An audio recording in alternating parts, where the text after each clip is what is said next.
Hello to you, dear viewers of the MMS Radio Television, and welcome to our program Science and Symbols in the Church. I am Father Gavi Zinking, and I will be your host for today's edition. In our previous episodes, we have been talking about the regalia of our prelates, of our bishops, cardinals, and the Holy Father as well. And we have looked at the pectoral cross of the bishop, we have looked at the bishop's ring, and we want to proceed today to something a little bit particular, some regalia or some particular vestment that he puts on during liturgical celebrations.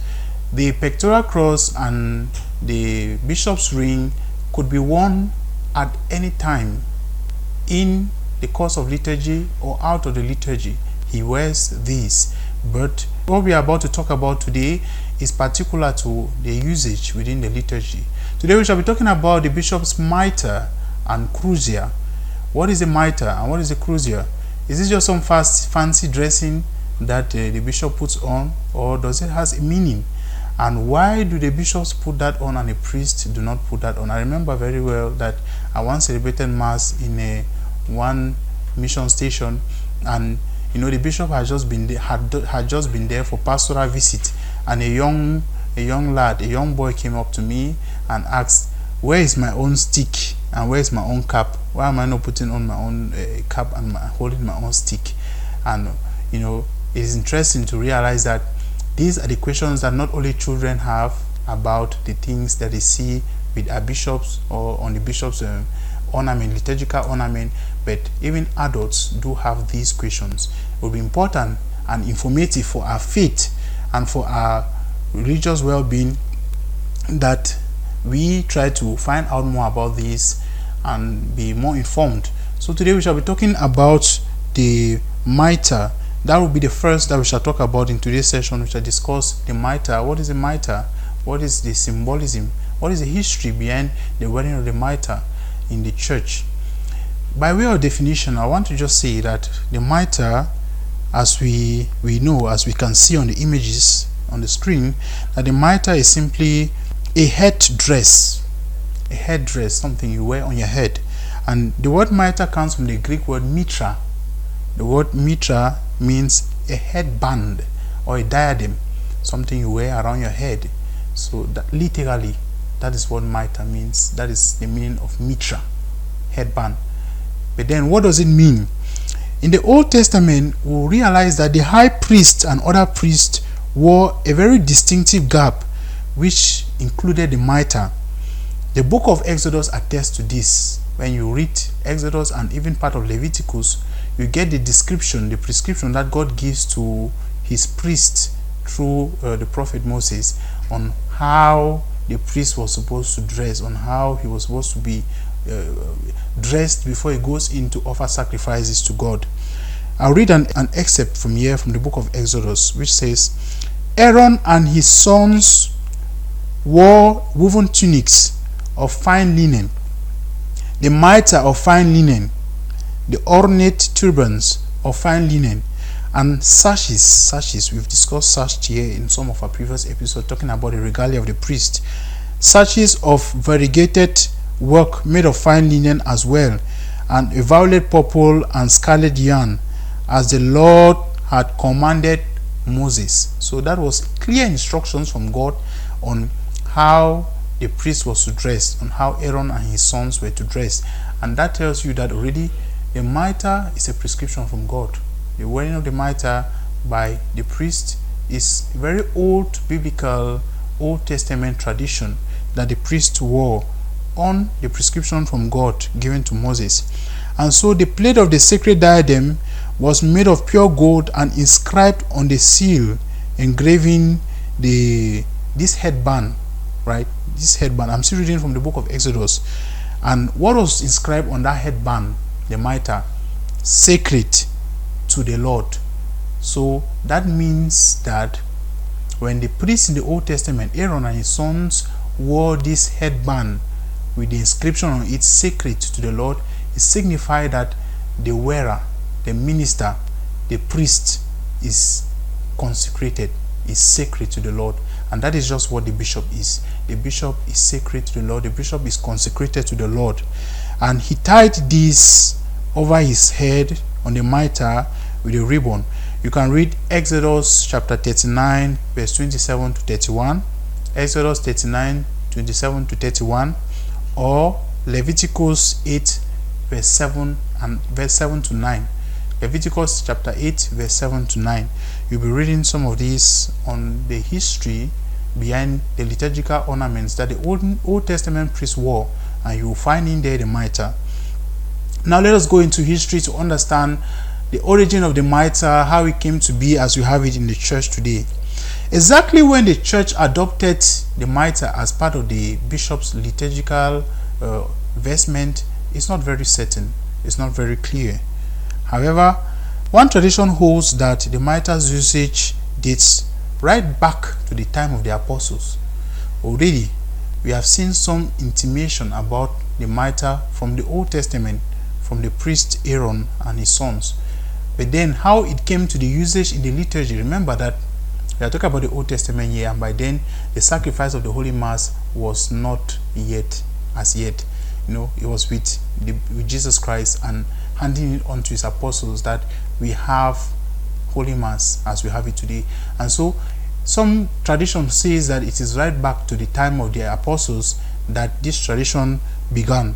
Other traditions also place its first usage back to the 8th or the 9th century, which is far later than the time of the apostles. The time of the apostles, we were talking about the 1st, 2nd centuries and all that about. So of course that just tells us that whenever it began, it is as old as the church is, or at least old enough. But the first written mention, the first document that attests to the existence and the usage of the mitre in the liturgy was a bull issued by Pope Leo IX in the year 1049.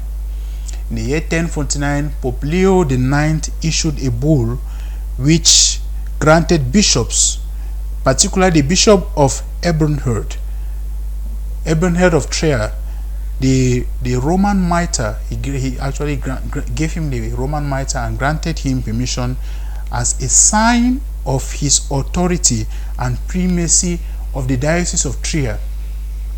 So this bull that erected this diocese and that granted to the Bishop Eberhard of Trier gave him that authority, to put on this mitre as a sign of his authority over that diocese, the Diocese of Trier.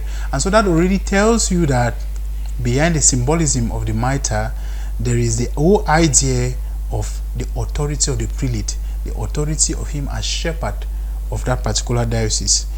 By the year 1100, it became a customary tradition among bishops to wear mitre, and so has it been up to date. Let us discuss now the symbolism. We already began to talk about the symbolism when we were talking about the Bishop of Trier. The symbolism of the mitre. And here we'll be saying that essentially the mitre carries one very strong tradition which everything will build on it. And this tradition is simply the symbol of victory. The mitre is simply a symbol of victory before even being a symbol of authority. In the Latin Rite, the mitre originally was a headband, like we have intimated already. It was a headband with a veil, and eventually appeared more in its present triangular form, pointed upwards, like in the picture you see, pointed upwards with two infulae or fans, that is two strips of cloth hanging behind it.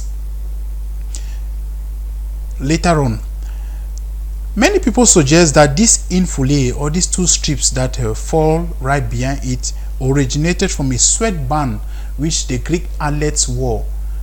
So in the olden Greek culture, Greek athletes wore a headband which they tied around their head, and the left over part of the band fell behind. Just picture a woman tying her head tie, and there is some part of the clothing that falls behind. If you take note of the bishop's crucier, there is these two long strips that falls behind, and so the Greek athletes wore this headband and it fell behind their head.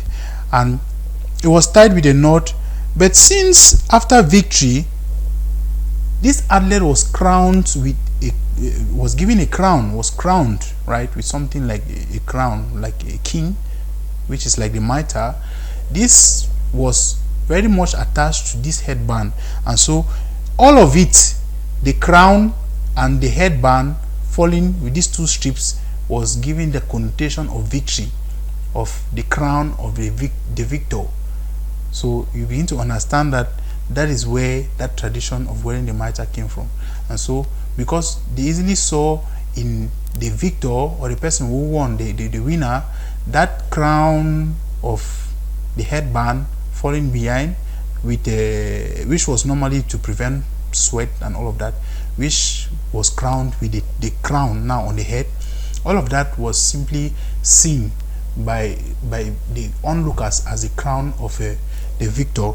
And when you come to scripture, connotation or the symbolism of this has been drawn from second letter of St. Paul to Timothy, chapter 4, verse 7 to 8, where Timothy tells his Paul tells his brother Timothy that I have fought the good fight, I have run the race to the finish, I have kept the faith. From now on, I merit a crown that awaits me. You know, this particular phrase, this particular text comes up most often during our funeral celebrations, when we remember that at that moment, he who is deceased is going to heaven. He has fought the fight, he has run the race to the finish, and he merits to put on the crown of victory. What victory? Victory of eternal life. And so the bishop, in putting on the mitre, or this crown, I want to call it crown because that is where its origin is coming from. The bishop, in putting on this crown, signifies that victory that he's leading his people, the people of God, to, and it is a victory of eternal life. And that is the ultimate goal of every true pastor, of every bishop, to lead his flock to the victory of eternal life. And that is what they all do, and that is what they are called to do.